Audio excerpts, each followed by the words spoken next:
Voilà, meilleur vin à tous et à chacun. J'aime toujours dire meilleur vin. Pourquoi? Parce qu'il n'y a pas de vœux sans vin.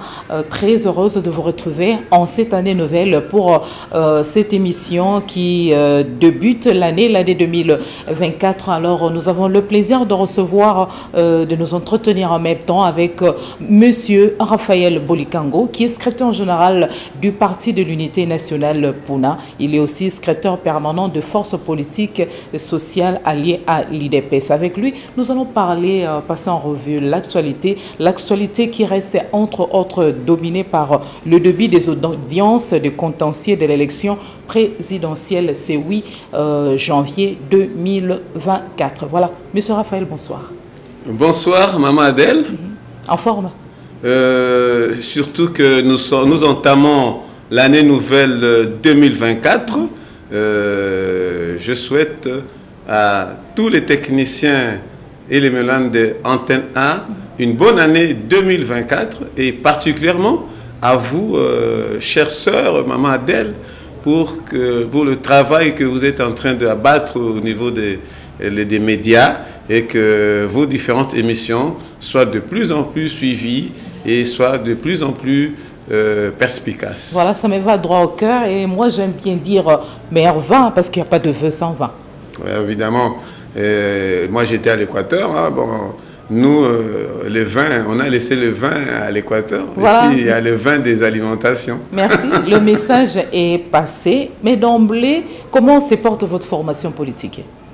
Eh bien, nous, le Parti de l'Unité nationale, le PUNA, qui est dirigé par l'autorité morale Élisée Boukoumana, merci, nous nous portons bien, nous sortons de la compétition des élections présidentielles où nous avons soutenu avec force notre candidat commun, Félix-Antoine Tshisekedi, numéro 20, lequel, suite aux résultats publiés par la CENI, est sorti vainqueur. De même aussi, nous avons compéti pour les élections législatives nationales, autant pour les élections législatives provinciales, lesquelles nous attendons les résultats à publier par la CENI. Voilà en petit mot ce que je pourrais dire, Maman Adèle. Mais on peut voir déjà les tendances ou les estimations de votre parti politique PUNA ou de votre coalition par rapport à l'issue plutôt de l'élection législative, municipale et locale. Oui, il faudra souligner que le Parti de l'Unité nationale PUNA, nous n'avons pas compéti en tant que parti politique, nous avons compéti au sein de... Provincial, allais-je dire. Oui, même au niveau provincial, nous avons compéti avec le regroupement FPI. Ce n'est qu'au niveau municipal que nous avons compéti en tant que PUNA. Mais il faudra dire que nous, le PUNA, nous sommes un des partis phares qui compose le regroupement Force politique et sociale à l'UDPS, nonobstant... Un parti avant-gardiste, voilà, comme vous l'aimez bien le dire. Nous sommes un parti avant-gardiste. Nous avons vécu tous les scrutins de la République démocratique du Congo depuis 1960 à ce jour. Nous avons une certaine expérience par rapport aux différents scrutins. Voilà. Mais dans l'ensemble, nous avons bien compéti, malgré des altermoiements de toute forme qu'il y a eu au contour de ces élections. Mais je parie que le PUNA va donner pas moins de 5 députés nationaux au niveau de la plateforme FPAU et nous aurons autant de sénateurs aussi et autant de députés provinciaux, voire même un gouverneur de province. Êtes-vous satisfait par rapport au déroulement de ces élections? Il y a beaucoup de couacs, des réactions fusent de partout, ainsi de suite. Vous, personnellement, vous étiez à l'Issala, votre circonscription électorale, en guise de battre campagne.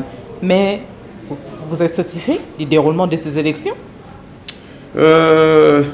Maman Adèle, moi je suis habitué à un franc-parler. Je vous dirais d'emblée que mi-figue, mi-raisin, les élections ont été pareilles. Il y a eu beaucoup de anicroches, mais au niveau de la CENI, je pense que la CENI s'était préparée en conséquence, sauf que nous avons remarqué les retards de la logistique pour ouvrir les centres de vote. Il y a eu ces retards-là. Moi, personnellement, j'étais situé dans un groupement donné et mercredi, le 20 décembre, j'ai vu des dispositifs de vote passer aux environs de 15 heures, jeudi, vendredi. Bon, je pense que là, c'est un problème de logistique. La CENI avait demandé à son temps un appui en logistique, mais je sais que peut-être que c'est arrivé un peu en retard, mais tel que nous avons tenu à ce que le scrutin se passe le 20 décembre, tout a commencé. L'essentiel, c'était d'ouvrir le jeu au niveau à la date du 20 décembre. Mais il y a eu quelques imperfections de logistique qui n'ont pas atteint les centres de vote au moment opportun. Vous voyez, on peut parler des élections biaisées? Non, maman, là, je vous dis, c'est une difficulté au niveau des voies de transport. Hein. Et vraiment, les états de route sont vraiment défectueux. Je pense que de ce côté-là, c'est la première anomalie. Et aussi, au niveau de la sécurisation des centres de vote, j'ai été un peu quand même victime. C'était un peu aberrant. La plupart des centres de vote n'ont pas eu la sécurisation adéquate. Donc, c'est-à-dire les forces de l'ordre n'étaient presque pas au rendez-vous. Vous voyez, un centre de vote, il y a deux policiers. Le succès logistique, la réussite logistique figure parmi le clé ou le succès d'une bonne élection. Si sur le plan logistique, il y a eu des contraintes logistiques, en peu de mots, en des termes clairs et nets, on peut se le dire que la CENI a légèrement échoué. D'une manière générale, je donne la CENI 70%. Je donne la CENI 70% des réussites, surtout dans les milieux urbains. Si vous donnez 70% à la CENI de Kadima et la CENI de Corneille-Nangaa, vous donnez quelle cote en termes de pourcentage toujours? Les époques sont différentes. Hein. Vous voyez, au fil des différents scrutins, il y a beaucoup de candidats qui et la CENI de Pasteur compétissent. Ngoï Mulunda, vous donnez quelle cote en termes de pourcentage pour chuter par la CENI de... Maman Adèle, cette fois-ci, ça a été un peu plus difficile, Maman Adèle. Je vous dis qu'au fur et à mesure qu'il y a des processus électoraux qui se succèdent, au fur et à mesure aussi, il y a beaucoup de candidats. Si vous demandez en 2006, il y avait combien de candidats? Aussi de la qualité des élections. Et vous voyez, quand vous parlez de 2006-2011, Maman Adèle, en 2006 et 2011, on partait parti politique. Parti politique. Mais en 2023, ici, pratiquement, je vous dis, c'était pas possible qu'on aille comme parti politique. Ce sont les regroupements politiques qui sont allés aux élections. Le pays est en train de niveler vers le bas. C'était nécessaire d'organiser les élections tout en respectant la Constitution et la loi électorale. Mais est-ce que vous trouvez que c'était nécessaire? C'était nécessaire de maintenir cette date du 20 décembre ou bien par rapport au couac observé, ça valait la peine quand même de rallonger la tenue des élections? Non, madame. On a eu des bonnes élections? Non, madame Adèle, je ne suis pas de cet avis. Je me félicite que les élections se soient tenues à la date du 20 décembre. Quoique ça a pris quelques jours en différé par rapport au problème de logistique et au problème des voies. Des voies des dessertes agricoles qui sont défectueuses. Mais je vous dis qu'il a fallu que les élections se passent le 20 décembre. D'abord, comme vous l'avez dit, pour respecter la durée des mandats de chef de l'État, parce que c'est un processus qui doit être toujours permanent et non intermittent. Parce que sinon, on risque encore de revenir à ces histoires de périodes de transition. Moi, je n'étais pas d'accord avec ces histoires de transition.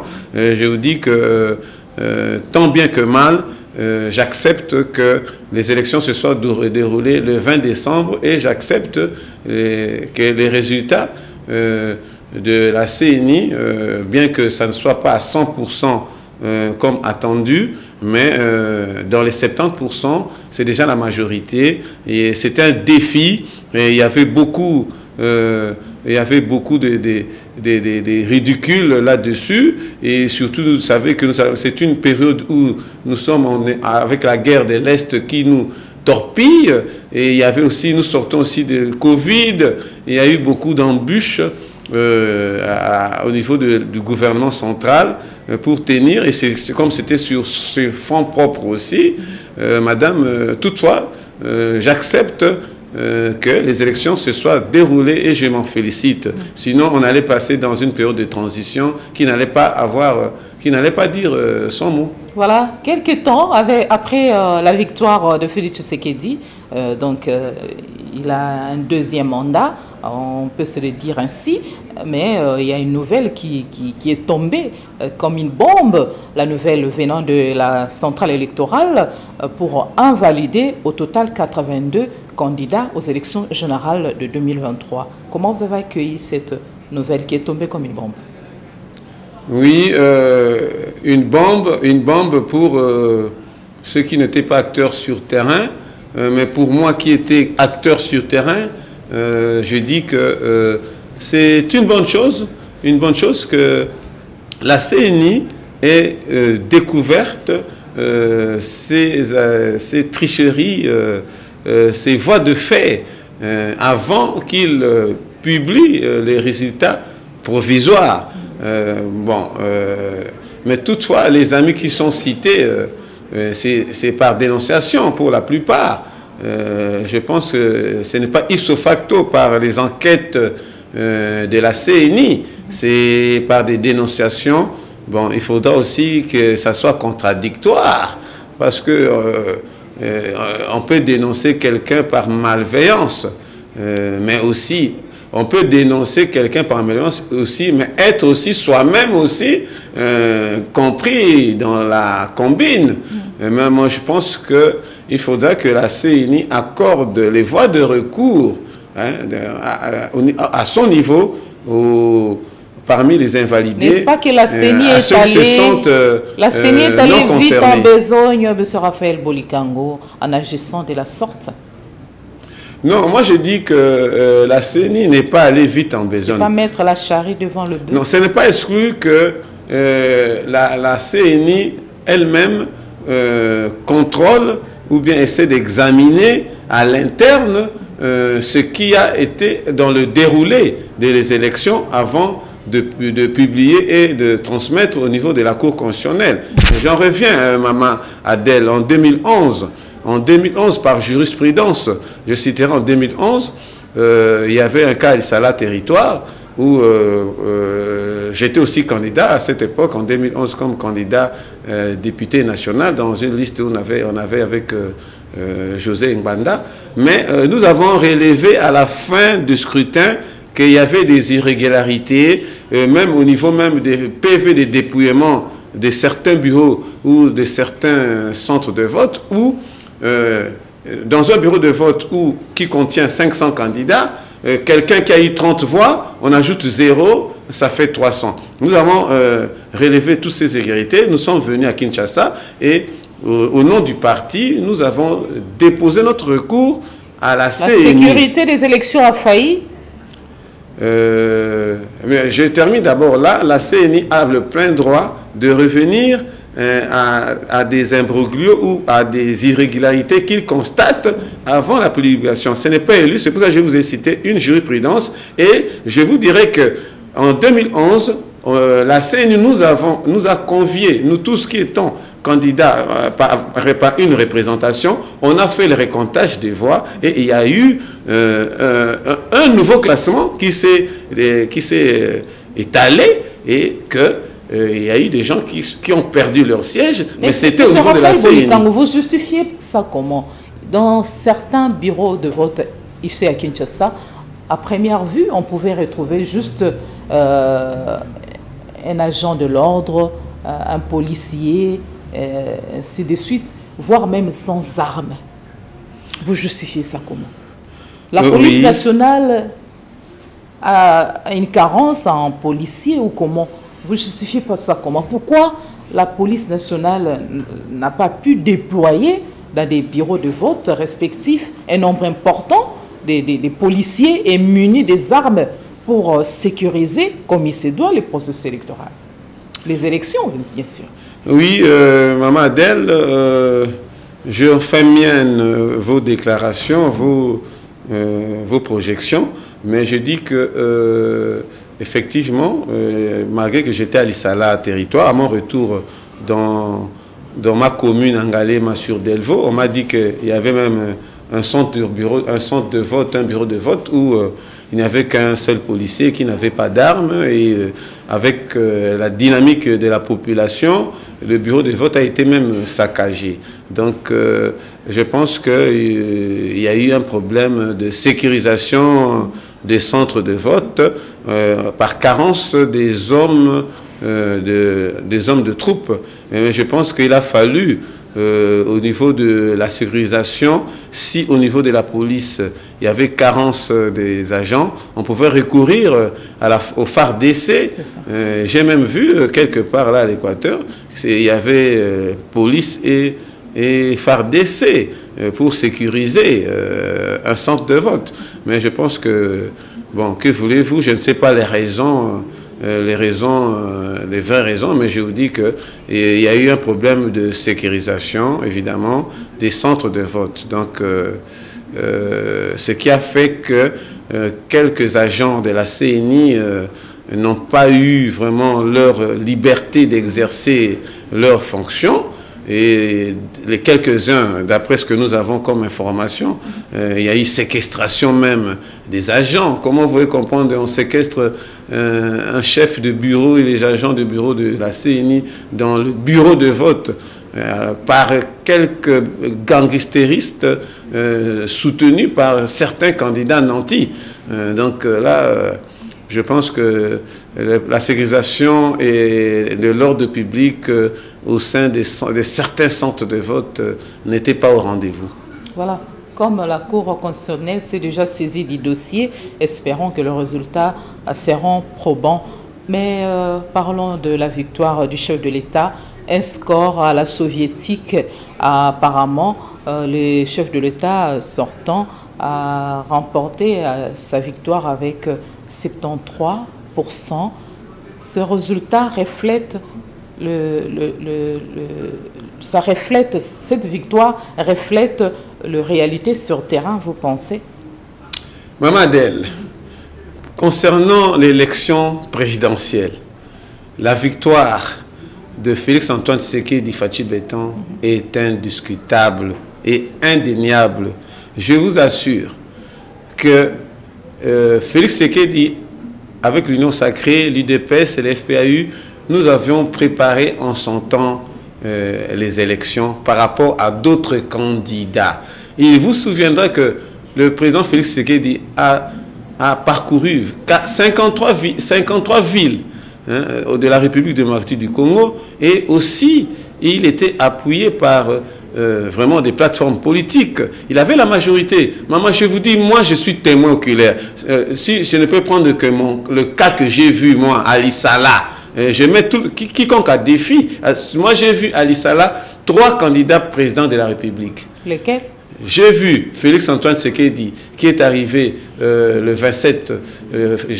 27 janvier 2024 à l'Issala, mais c'était en verve, en liesse de l'aéroport jusqu'au gouvernorat. Donc il n'y avait même pas d'espace, maman. Tshisekedi à l'Issala, c'est incontestable. Je l'ai vu à l'Issala de mes propres yeux. D'ailleurs, j'étais à l'aéroport, j'ai fait le parcours avec lui. Vous savez que je suis secrétaire permanent et secrétaire général de Pouna, qui a comme soubassement là aussi à l'Issala. Je vous dis que ce que j'ai vu, la victoire de Félix, et j'ai même des bulletins ici qui sont dans mon calepin là-bas, de mes groupements, Bonguba Mungili, Boyangé Motima, Bosso Mojebo. Je vous dis que vous avez toujours 400 quelques sur 600, et il n'y avait pas de corruption. Mais le deuxième candidat que j'ai vu, à l'Issala, c'est Moïse Katumbi. Moïse Katumbi est venu, je pense, 4 jours après Félix-Antoine Tshisekedi. Mais je vous dis que je vous dis ce que j'ai vu de mes propres yeux. Mais s'il faut dire le cercle de Moïse Katumbi, quand il passait sur l'avenue Aéro, moi j'étais là devant Copec, c'est moins de 30 mètres, le fil c'était moins de 30 mètres. C'est normal que vous puissiez défendre le vôtre. Et il est arrivé, son meeting n'était même pas suivi, et il est reparti sous ses petits souliers, en déviant même la population. Le troisième candidat qui est arrivé à Lissala, c'est Martin Fayoulou. Martin Fayoulou, oui, il a été accepté, oui, il a été accepté, mais il n'a pas été à la hauteur par rapport à président Fathi. Il a même passé 2 nuits là-bas. À l'Est, au Katanga, tel n'était pas le cas.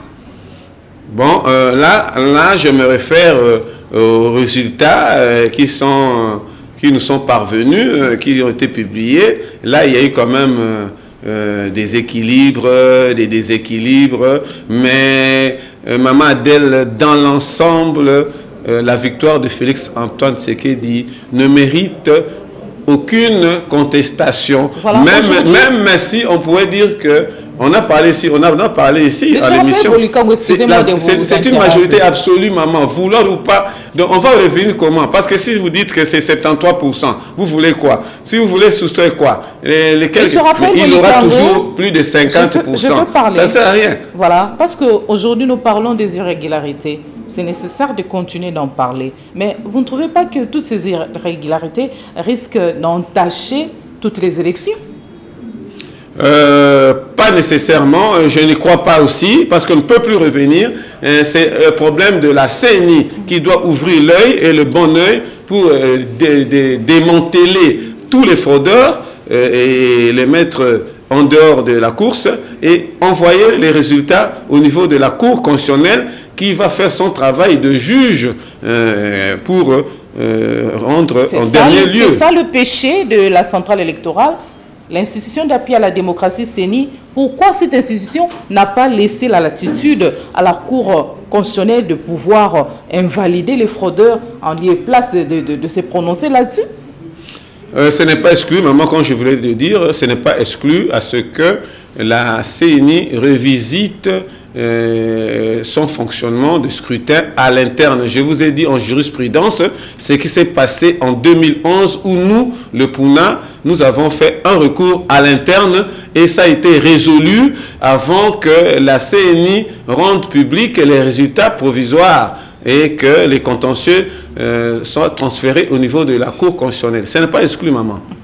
La CENI a réagi, selon d'aucuns, surtout selon l'opposition, dans la précipitation. Ce n'est pas un règlement de compte, bien qu'il y a 82 candidats qui sont invalidés, mais n'est-ce pas un règlement de compte quand on voit l'ancien gouverneur, le gouverneur de la ville de Kinshasa, par exemple, Jean-Tini Ngobila, sur la liste, et il y a le secrétaire général de son parti politique qui est monté au créneau pour manifester leur mécontentement par rapport à ces comportements de la centrale électorale. Mais ce n'est pas mettre de l'huile dans le feu.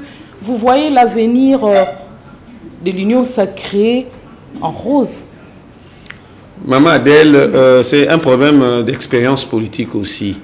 Parce qu'il ne faut pas être paniqué. Ça risque pas de compromettre l'avenir. Ça ne compromet pas, maman. C'est les invertébrés. Ce sont les invertébrés qui vacillent au moindre choc. Les loups ne se mangent pas entre eux. Et là, quand les loups commencent à se manger, il y a des inquiétudes et des points d'interrogation. Non, maman Adèle, il ne faudra pas paniquer. Et vous savez que nous aussi, au niveau des FPAU, on a cité, je pense, trois membres de FPAU, mais nous ne sommes pas descendus à la rue, nous n'avons pas manifesté en gangstériste. Je pense que si parmi nous, au niveau de FPAU, on a cité quelques amis, mais il y a la voie de recours, il y a les voies légales. Il faut agir dans les voies légales. Il ne faut pas agir sur la rue. Là, on n'est pas d'accord. Et là, nous sommes d'accord avec le VPM à l'intérieur. Si quelqu'un agit contrairement à la loi, l'ordre public doit être rétabli. Tous ces candidats fraudeurs, et sanctionnés par... Tous ces candidats fraudeurs cités nommément, pas de sortie pour eux Ça cache quoi? Ils seront poursuivis plus tard, vous ne trouvez pas? Mais madame, quand vous dites qu'il y a la Cour constitutionnelle qui va examiner dans ce qui concerne les pénalités, tout ça là, mais madame, je vous dis que le dossier n'est pas clos. Qu'est-ce qui vous dit pas que pendant le recours, même ici le recours, le présent recours au niveau de la CENI, et que la CENI peut refaire revoir sa décision. Et qu'est-ce qui ne vous dit pas non plus que lorsque les résultats vont aller au niveau de la Cour constitutionnelle, qu'il y aura des perdants qui vont aussi revenir. C'est question de démontrer les preuves. Monsieur Raphaël, oui, selon il faut démontrer les preuves. Indiscrétions, la plupart des candidats au pouvoir sont rédevables à l'État, raison pour laquelle c'est opportun qu'ils échappent à l'immunité parlementaire, parce qu'en devenant député national, ils seront protégés par cette immunité. Alors il n'y aura pas moyen de le récupérer, de le juger par rapport à la mégestion, gestion calamiteuse, gestion opaque. Alors il faut déjà surseoir, il faut déjà les empêcher d'aller au Parlement pour le récupérer et les régler des comptes par rapport à leur mégestion. Maman Adèle, j'ai écouté votre hypothèse que je ne marie pas, mais je vous dirais que la CENI, je parie que la CENI ne peut pas s'arrêter à 82, parce que nous avons, à travers les réseaux, à travers certaines informations, la liste exhaustive. Que la liste est exhaustive. Donc je pense que nous attendons que la CENI nous cite encore les autres, parce que parmi les 82, quelques-uns sont en train de déballer. Alors nous voulons à ce que la CENI mette de côté tout le monde qui est suspect avec des preuves palpables. Et il faut pas qu'on fasse deux poids, deux mesures. Et je pense à ce moment-là, la face de la CENI sera sauvée. Et comme disait le président Kadima, qu'il faut le prendre comme un bon citoyen. Il ne faut pas le prendre selon ses tendances, selon ses familiarités. Voilà. Je pense que le président Kadima doit aller jusqu'au bout pour sauver sa face, pour sauver la CENI. Il faut qu'on mette tous les fraudeurs de côté, et que le processus sera quand même acceptable. L'actualité, c'est la tenue des élections générales du 20 décembre 2023. Oui, c'est déjà passé. Nous sommes en 2024. Le premier mois de l'année, c'est le mois de janvier. Alors, on aimerait savoir le déroulement de ces élections. Ça fait avancer ou reculer la démocratie dans notre pays? Oh, madame, maman Adèle, ça fait avancer la démocratie, parce qu'au fur et à mesure qu'on a des élections, on est en train de savoir quels sont ce qui a été bon, ce qui a été mauvais. On s'est discerné pour essayer d'aménager pour les prochaines fois. Je pense que nous sommes là à notre quatrième scrutin à la République démocratique du Congo. Mais vous voyez, si vous rendez même en Occident, au niveau de la France, au niveau des États-Unis, qui sont les vieilles démocraties de ce monde, il y a toujours des problèmes. Il y a toujours des problèmes d'élection. Il y a toujours des contentieux. Là-dessus, le cas des invalidés ne risquait pas de mettre en mal l'union sacrée. Pensez-y. Non, pas nécessairement. Mais je vous dis que madame, si par exemple par les images qui sont en train de circuler et qu'on voit vraiment que c'est établi que c'est vous qui êtes de l'union sacrée, mais qui avez faussé le jeu en essayant d'être glouton. Là, vous tombez. L'opposition aussi n'a pas valé sa langue. Elle insiste sur l'annulation de ce scrutin à cause des irrégularités. Vous trouvez que Denis Kadima fait exactement du bon travail? Maman, les élections vont demeurer et les élections sont déjà validées. et nous attendons que la publication des résultats des députés nationaux, provinciaux et le mois prochain des conseillers communaux. On ne peut pas revenir. Ce n'est pas 500 élus, soi-disant les présumés élus qui sont dans cette démantèlement.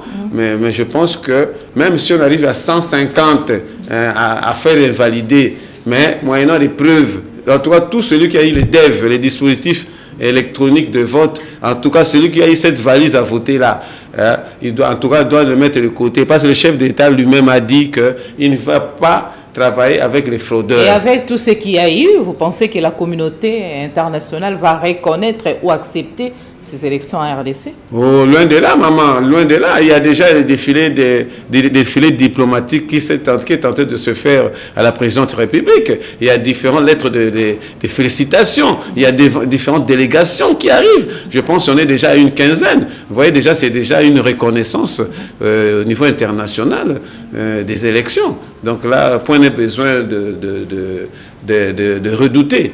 Donc, les élections. Et Corneille Nangaa, l'ancien président de la centrale électorale, et qui sort de son hibernation avec l'action qu'il a menée, il rejoint le M23 avec son mouvement Action Fleuve Congo. Il s'inscrit aussi en faux, il fustige la tenue des élections. Il a beaucoup à dire apparemment. Corneille Nangaa, voilà, il a changé de cas. Maman Adèle, voilà encore un morceau dur à croquer. J'ai du pince à rire là-dessus. Vous savez que dernièrement, dans une des émissions que vous avez entretenues ici, on a parlé de Corneille Nangaa qui devait même être candidat président de la République. Je vous avais dit que il ne pesait pas. Et voilà, après, vous avez parlé qu'il devait être candidat président de la République. Et voilà, maintenant, au lieu d'être candidat président de la République... En politique, tous les coups sont permis. Il va intégrer le M23. Mais vraiment... Selon l'auteur. Je suis étonné vraiment de ces volte-face de M. Corneille Nangaa. Mais est-ce qu'il ira loin? Parce que je sens déjà que là-bas, à Ituri... Il promet de venir en RDC, de regagner les pays pour libérer, selon lui, le peuple congolais qui cropisse dans la misère sans précédent. Dans son Ituri natal, là-bas, il est déjà presque personne en non grata. Je venais de suivre des échos de Ituri hier. Il est vomi, il est déjà vomi. Voilà. Et s'il n'est pas même pas Ituri, comment venir ici? Et puis, est-ce qu'il a eu une expérience de la rébellion? Est-ce qu'il a eu une expérience de l'armée? C'est seulement avec l'argent qu'il a bouffé ici, qu'il est tenté à faire des booms miniers là-bas. Voilà. Non, je pense qu'il est à côté de la plaque. Merci. Et il est éphémère. Merci pour cette éclairage. Nous allons évoluer. Ce 8 janvier 2024 a été marqué par le début des audiences des contentieux plutôt de l'élection présidentielle. Et nous avons vu le candidat qui a brigué à la magistrature suprême, Théodore Ngoy, qui sollicite une remise de la CENI. La CENI doit se justifier par rapport à ses actions ou ses agissements. Ça vous inspire quoi? Oui, Maman Adèle, je félicite d'abord M. Théodore Ngoy, qui est candidat président, qui est candidat président de la République et qui a choisi la voie légale pour présenter son désarroi. Voilà, je pense que tous les candidats présidents de la République qui n'étaient pas d'accord avec les résultats de Fachi Béton devaient recourir à la Cour constitutionnelle qui avait donné les 7 jours, comme ce fut le cas, et Théodore Ngoy, qui n'est pas à sa première élection en tant que candidature en tant que président de la République, il a choisi la bonne voie. Et je parie que l'audience qui a débuté, et par rapport à ce qu'il a demandé comme remise, il va de soi, parce que qu'est-ce qu'il dit? Il dit, bon, il est sorti 17e avec autant de voix que je ne maîtrise pas. Il a demandé à la CNI de démontrer bureau par bureau où est-ce qu'il a eu ses voix. Je vois que... Ah oui, il est dans ses droits. Hein. Il est dans ses droits, c'est de bonne guerre. Et je pense que de l'autre côté, la CENI, qui est outillée, va présenter ses moyens de défense pour convaincre M. Théodore Ngoï que le scrutin a été à bon escient. Voilà. Ouais. Nous avons parlé des irrégularités, nous sommes presque à la fin de cette émission. Le chef de l'État, c'est Félix Antoine Tshisekedi, il a été réélu avec 73% et ainsi de suite. Mais comment est-ce qu'il peut faire pour arriver à mettre fin à la guerre de l'Est? Sur quoi Tshisekedi doit s'atteler pour réussir son deuxième mandat? M. Raphaël Boulikango. Oui, Maman Adèle, je reviens aux émissions antérieures que nous avons dit ici. Nous avons dit que le premier mandat de Félix Antoine Tshisekedi, surtout les deux premières années, ont été à son désavantage avec FCC Catch.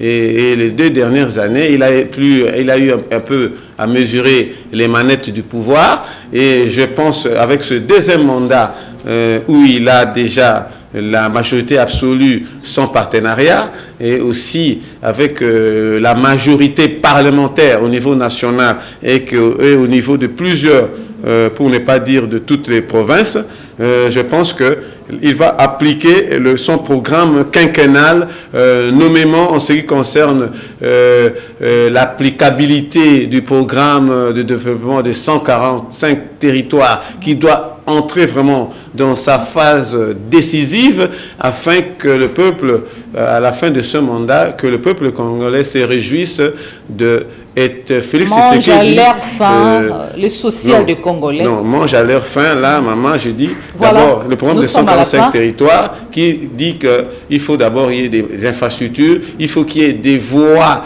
de communication, voilà, des voies, des routes pour essayer approvisionner les centres de ville, de ne pas faire clouer la production locale à l'intérieur du pays. Nous avons épuisé toutes les minutes imparties à cette émission. Merci. Le rendez-vous, le premier numéro de cette année 2024. Voilà, encore combien de jours? 360 quelques jours, donc vous aurez le temps de revenir pour passer en revue encore l'actualité. Vous avez des secondes pour un message particulier avant de clôturer cette émission. Je souhaite une belle année, une bonne année 2024 à tous les membres du Parti de l'Unité nationale PUNA, à tous les membres de FPAU et particulièrement à l'autorité morale Élisée Boukoumouane Maposo, mon président national, et j'espère que 2024 va apporter un ouf de soulagement au peuple congolais dans cette première année du quinquennat du deuxième mandat de Félix Antoine Tshisekedi, et que nous l'accompagnons ensemble pour qu'il y ait la victoire, pour qu'il y ait un Congo uni et fort comme nous le souhaitons. Voilà, c'était un plaisir énorme encore de changer avec vous en cette nouvelle année 2024. Nous sommes à l'aube de 2024. Vous voulez participer à notre émission, le plateau de l'émission, le rendez-vous est disponible et nous sommes joignables au 081 94 95 181. C'est la fin de cette émission. Merci aux preneurs de vue. Merci à la chaîne de référence Antena pour ce programme. Et nous vous retrouvons très prochainement pour un autre numéro de votre émission hebdomadaire, le rendez-vous. Mais notez, la rediffusion, c'est demain à 11h heure de Kinshasa. Une très belle soirée à tous.